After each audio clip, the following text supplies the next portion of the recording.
ونصلي ونسلم على حبيبه الكريم. أما بعد فأعوذ بالله من الشيطان الرجيم. بسم الله الرحمن الرحيم. سبحان ولهن مثل الذي عليهن بالمعروف. آمنت بالله صدق الله العظيم وبلغنا رسوله النبي الكريم الأمين. مولاي صل وسلم دائما أبدا على حبيبك خير الخلق كلهم. ثم الرضا عن أبي بكر وعن عمر وعن علي وعن عثمان ذي الكرم. بندائے پروردگارم امت احمد نبی دوست دارے چار یارم تابع اولاد علی. مذہب حنفی جادارم ملت حضرت خلیل خاک پائے غوث اعظم زیر سایہ ہر ولی. گنج بخش فیض عالم مظہر نور خدا ناکی سورا پیر کامل کاملہ را رہنما. حمد و ثنا کے بعد معزز سامعین کرام، ذوی الاحتشام، بزرگوں، دوستوں، محترم بھائیوں، آج کا ہمارا ٹاپک شوہروں پر بیوی کے حقوق یا the rights of wives upon husbands. اس بارے میں انشاءاللہ تعالی گفتگو ہوگی. اللہ تعالیٰ سے دعا ہے کہ اللہ تعالیٰ آج کی ہماری گفتگو ہم سب کو سمجھنے کی توفیق عطا فرمائے. رب تعالیٰ کلام پاک میں ارشاد فرماتا ہے وَلَهُنَّ مِثْلُ الَّذِي عَلَيْهِنَّ بِالْمَعْرُوفِ. رب تعالیٰ فرماتا ہے کہ اور دستور کے مطابق مردوں پر بھی عورتوں کے حقوق ہیں جس طرح عورتوں پر مردوں کے حقوق ہیں. صاحبان جی وقار، جہاں پر ہم اکثر گفتگو سنتے ہیں کہ مرد کو چاہیے کہ عورت کا یہ حق ادا کرے، یہ حق مانگتا ہے فلاں میرا حق ہے عورت پر، عورت کو چاہیے وہ کرے یہ کرے. وہیں پر یہ بھی بات ذہن میں رکھنی چاہیے کہ اسلام ہمیں گائیڈ کرتا ہے کہ جو تمہاری بیویاں ہیں، جو تمہاری وائفز ہیں، ان کے بھی تم پر حق ہیں، رائٹس ہیں.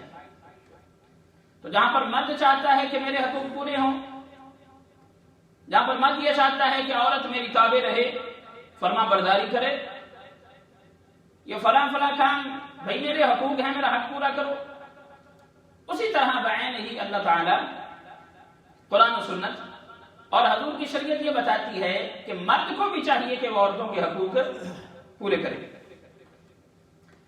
شوہر پر جو بیوی کے حقوق آتے ہیں ان میں سب سے پہلے اس کا مہر بنتا ہے جو حق مہر ہوتا ہے، اماؤنٹ آف ڈوری.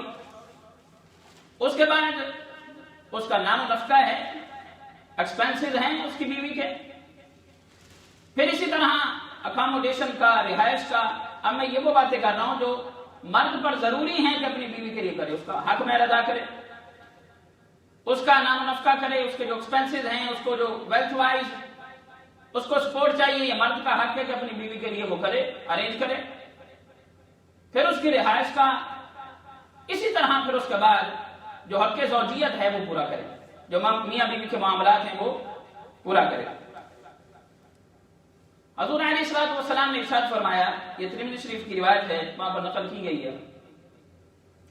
حضور کی یہ حدیث بڑی پیاری ہے. اگر کوئی یہ سمجھنا چاہے، کیونکہ ہم جانتے ہیں کہ ہم ہر زندگی کے شعبے میں ہم گائیڈنس کہاں سے لیتے ہیں؟ حضور علیہ الصلوۃ والسلام کی سنت سے. In each and every part of our life, we get guidance from the life of Rasulullah sallallahu alaihi wasallam. And this is so much beautiful hadith to understand the rights of women and the rights of wives upon their husbands. This is a really beautiful hadith. حضور علیہ الصلوۃ والسلام نے فرمایا خیرکم لأہلی وَأَنَا خَيْرُكُمْ لِأَهْلِي. فرمایا کہ تم میں سے بہتر سب سے اچھا وہ ہے کہ جو اپنے گھر والوں کے ساتھ اچھا ہو. A best person from you, the best person amongst you is the person who is good with his household. And then Prophet ﷺ said in the last part of this hadith, وَأَنَا خَيْرُكُمْ لِأَهْلِي. اور میں اپنے گھر والوں میں سے تم میں سے سب سے زیادہ اچھا ہوں. سبحان اللہ. فرمایا کہ تم میں سے جس طرح تم اپنے گھر والوں سے معاملات کرتے ہو، فرمایا کہ میں سب سے اچھے معاملات اپنے گھر والوں سے کرتا ہوں. تو حضور نے فرمایا کہ اگر آپ اچھا بننا چاہتے ہو، if you want to be good person, according to this hadith, Prophet علیہ الصلوۃ والسلام said you should be good with your household, with your wife, with your children, with your family. پھر حضور علیہ الصلوۃ والسلام نے فرمایا، اب بعض دفعہ یہ ہوتا ہے کہ مرد پیسے ہونے کے باوجود بیوی کے حقوق پورے نہیں کر رہا ہوتا. مثال کے طور پر ایک تو ہے، اور یہ بات ذہن میں رکھیں کہ جائز مطالبے. اب ایسا نہیں ہے کہ گھر میں کھانا بھی ہے، پینا بھی ہے، بچوں کے معاملات بھی چل رہے ہیں، سب کچھ مرد کر رہا ہے، لیکن بیوی کی ڈیمانڈیں نہیں ختم ہو رہی. بیوی کی ڈیمانڈ نہیں ختم ہو رہی. میں نے یہ لینا ہے، وہ لینا ہے. اگر ایک جو ہے وہ پہننے والا سوٹ جو ہے وہ اچھا آ سکتا ہے 50-60 پاؤنڈ میں، بیوی کہہ رہا بھی میں نے تو 200 پاؤنڈ سے کم لینا ہی نہیں ہے. تو ایسا معاملہ جائز نہیں. ایسا شوہر کا دیکھے کہ وہ کتنا کر سکتا ہے.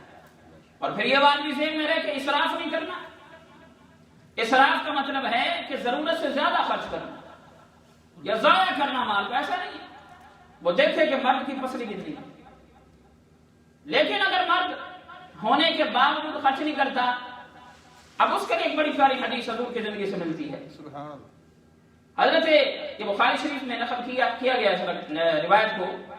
حضرت عائشہ صدیقہ رضی اللہ تعالی عنہا آپ فرماتی ہے کہ حضرت ابو سفیان رضی اللہ تعالی عنہ آپ کی جو زوجہ تھی وہ حضور کے پاس تشریف لے کر آئیں اور عرض کرتی ہیں، کہتی ہیں یا رسول اللہ صلی اللہ علیہ وآلہ وسلم، جو ابو سفیان ہیں وہ مجھے اتنا مال نہیں دیتے کہ جس سے میری ضرورت اور بچوں کی پوری ہو سکے، تو میں کیا کروں؟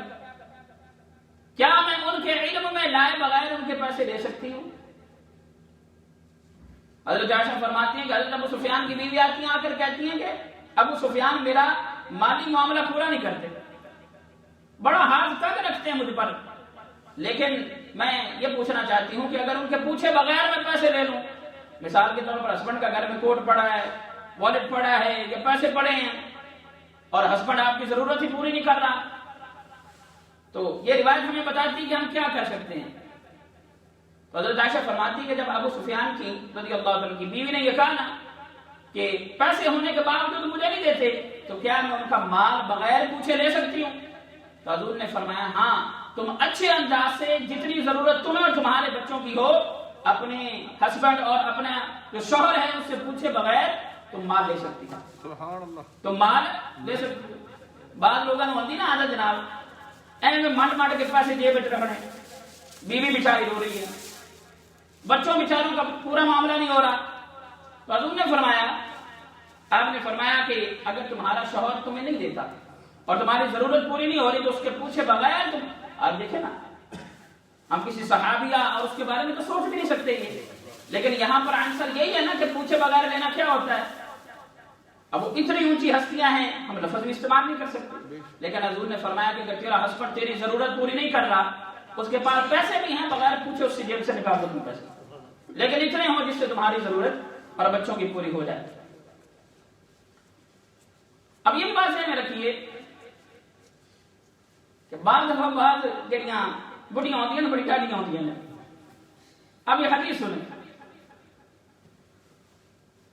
میں باتیں اکثر اس لیے یہ کرتا ہوں کہ بارہا یقین کریں میری ساری بہنیں ہیں، مائیں ہیں، بچیاں ہیں، عورتوں پر بڑا ظلم ہوتا ہے، عورتوں پر بڑا ظلم ہوتا ہے. میں خود بھی بیٹی والا ہوں، بہن والا ہوں، آپ کی بیٹیاں ہیں، بہنیں ہیں. یہ سوچیں کہ اگر آج ہم اپنی بیوی کے ساتھ سلوک اچھا نہیں کریں گے تو ہماری بیٹیوں نے کل کسی کی بیوی بننا ہے، وہ کسی کے گھر میں جائیں گے.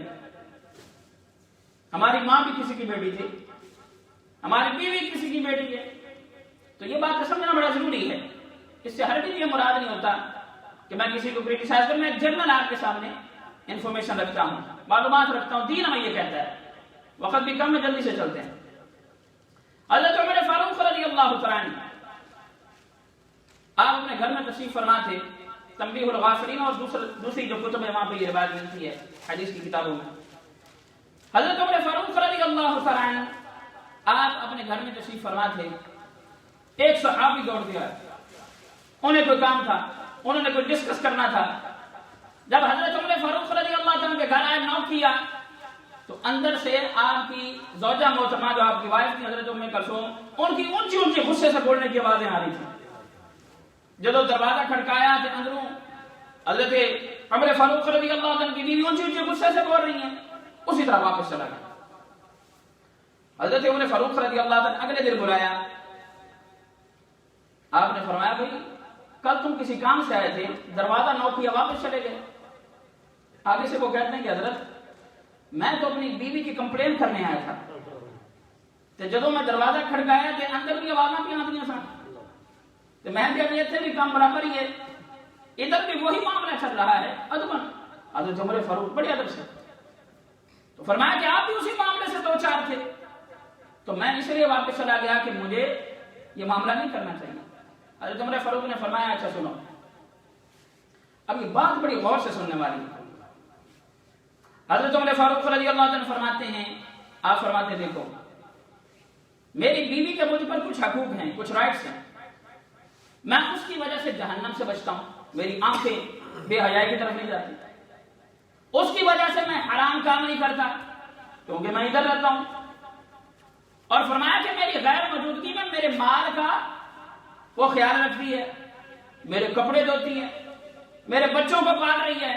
فرمایا کہ اتنے سارے وہ کام کر رہی ہے تو اگر کوئی ایک دو مسئلے مرضی کے خلاف ہو جائیں تو میں درگزر کر دیتا ہوں. سبحان اللہ. آگے سے وہ جو صحابی شکایت لے گئے تھے وہ کہتے ہیں کہ حضرت یہ سارے معاملے، یہ سارے فائدے تو مجھے بھی ہیں. تو فرمایا کہ آج کے بعد میں بھی نظر انداز کروں گا. اور پھر یہ بھی بات ذہن میں رکھیں کہ جہاں پر ہم یہ چاہتے ہیں کہ ہماری بیویاں بڑی بڑی سبری ہوں اور بننا سورنا صرف شوہر کے لیے چاہیے،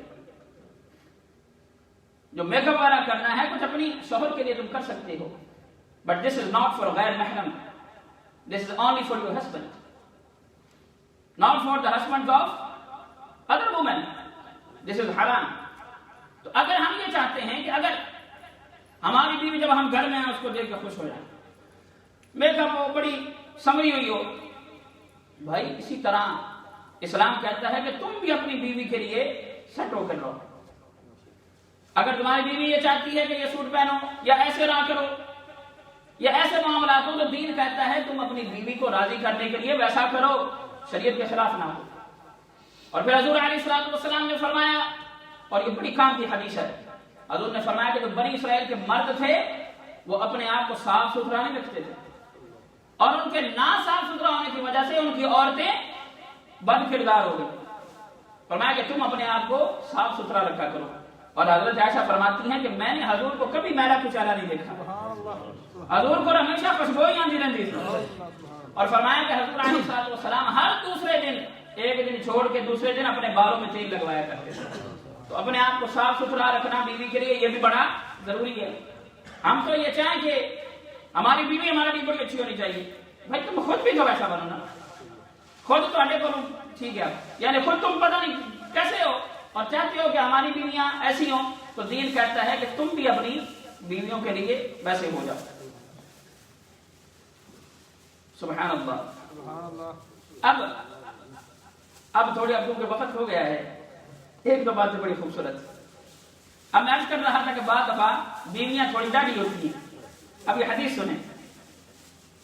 حضور علیہ السلام نے ارشاد فرمایا اگر کوئی بندہ اپنے بیوی کے بد اخلاقی کی وجہ سے صبر کرے، بد اخلاقی کی وجہ سے صبر کرے، حضور نے فرمایا اس بندے کو حضرت ایوب علیہ السلام کی مصیبت پر صبر کرنے کے برابر اجر ملے گا. اور وہ باتیں ساری ذہن میں رکھنی ہیں. آپ کو کپڑے دھو کر دیتی ہے، آپ کے بچوں کی پرورش کرتی ہے، اس کا کردار اچھا ہے، آپ گھر میں موجود نہیں ہوتے، وہ مردوں کی طرح ہوتی ہے. تو فرمایا کہ اگر کوئی تھوڑی سی کو معاملہ ہو بھی جائے تو اگنور کیا کریں، درگزر کیا کریں. اور اگر وہ بد اخلاق ہے بھی تو فرمایا کہ حضرت ایوب علیہ السلام نے کتنا صبر کیا تھا آپ جانتے ہیں. فرمایا ان کے صبر کے مثل اسے اجر ملے گا. اور پھر مردوں کے بارے عورتوں کے بارے میں ہے کہ اگر کوئی عورت اپنے مرد کے بد اخلاق ہونے کی وجہ سے صبر کرے، اسے فرعون کی بیوی آسیہ ان کے مثل اس کو اجر ملے گا. اللہ تعالیٰ ہم سب کو یہ باتیں سمجھنے کی توفیق عطا فرمائے. اور پھر اپنی بیویوں کی دلجوئی کیا کریں، خوش طبعی کر لیا کریں. بعض دفعہ جسے مزاح کہتے ہیں، غیر شرعی نہ ہو، تھوڑی سی خوبصورت بات کر دیا کریں. حضور علیہ السلام کی زوجہ حضرت عائشہ فرماتی ہیں، آپ فرماتی ہیں کہ ایک دفعہ ہم سفر پر تھے، کہیں سفر پر جا رہے تھے. فرماتے ہیں کہ حضور نے فرمایا عائشہ ذرا ریس نہ لائیے، دوڑیے نا آپس میں. فرماتے ہیں کہ حضرت عائشہ رضی اللہ تعالیٰ عنہ حضور سے آگے نکل گئی. کچھ عرصہ گزرا، حضور علیہ السلام حضرت عائشہ صدیقہ رضی اللہ تعالیٰ عنہ کا وزن تھوڑا بڑھ گیا، تبدیلی آتی ہے عورت میں. حضور نے فرمایا کہ آج پھر دوڑنا چاہیے. فرماتے پھر ریس لگائی، حضور آگے نکل گئے. فرمایا عائشہ یہ اس جیت کا آج بدلہ لے لیا.